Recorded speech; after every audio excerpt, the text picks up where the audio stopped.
मुस्लिम कहना बंद करो। दिल्ली के जवाहरलाल नेहरू विश्वविद्यालय में हिंदुत्व गुंडों का एक बार फिर से आतंक देखने को मिला। बीजेपी के स्टूडेंट विंग ABVP के कार्यकर्ताओं ने फारूक आलम नाम के विकलांग शोध छात्र को पीट कर अधमरा कर दिया। गुंडों ने हॉस्टल में घुसकर हमला किया। हमलावरों में लड़कियां भी शामिल हैं। वीडियो में गुंडों को साफ देखा जा सकता है, पर कोई गिरफ्तारी नहीं हुई।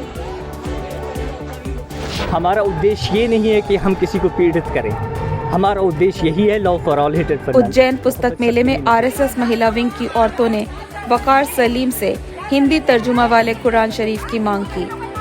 वकार ने बताया कि कुरान शरीफ की सारी प्रतियां बिक चुकी हैं, इसलिए डायरी में पता और फोन नंबर लिख दें, बाद में भेज दिया जाएगा। इसी बात पर महिलाएं भड़क गईं और मारने लगीं। उल्टा वकार पर मामला भी दर्ज करवा दिया। मौके पर VHP के गुंडे भी मौजूद थे। जो भी मेरे हिंदुत्व के प्रति आंख उठाकर देखेगा, उसकी गर्दन काट दूंगा। मुसलमानों के खिलाफ हमेशा नफरती भाषण देने वाले बीजेपी नेता T राजा अब हरियाणा में जहर उगल रहा है। हिसार में उसने कहा कि जो भी सनातन धर्म के खिलाफ काम करेगा, उसका सिर काट देगा।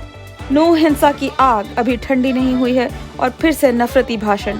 सबसे बड़ा सवाल ये है कि सरेआम हिंसा की बात करने वाले T राजा की गिरफ्तारी क्यों नहीं होती?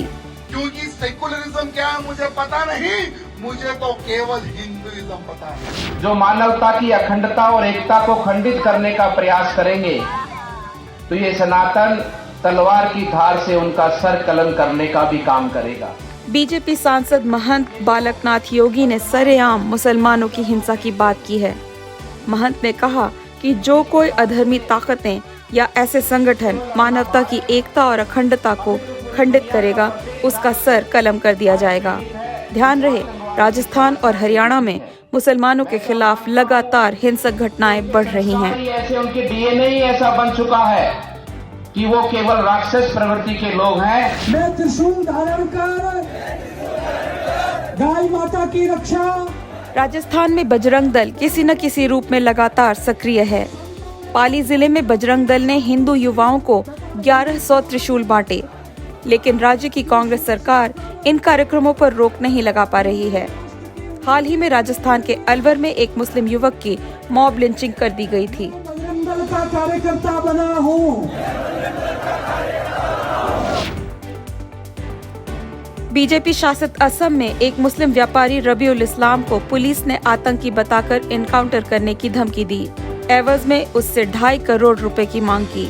बताया जाता है कि पुलिस ने रबीउल इस्लाम को बेवजह हिरासत में ले लिया और उसको जमकर मारा पीटा।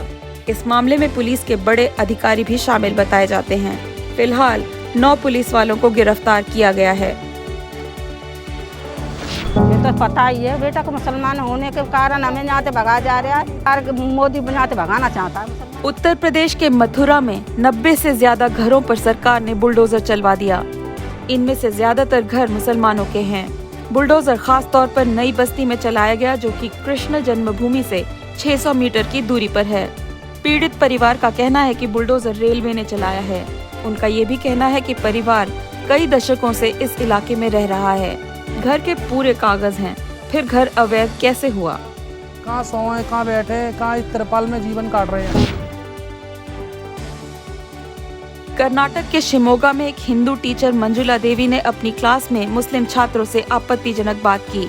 मंजुला देवी ने 5वीं क्लास के छात्रों से कहा कि ये देश तुम्हारा नहीं है, ये हिंदुओं का देश है। तुम्हें पाकिस्तान चले जाना चाहिए। तुम लोग हमेशा से हमारे हुक्म के गुलाम रहे हो। बाद में टीचर को सस्पेंड कर दिया गया।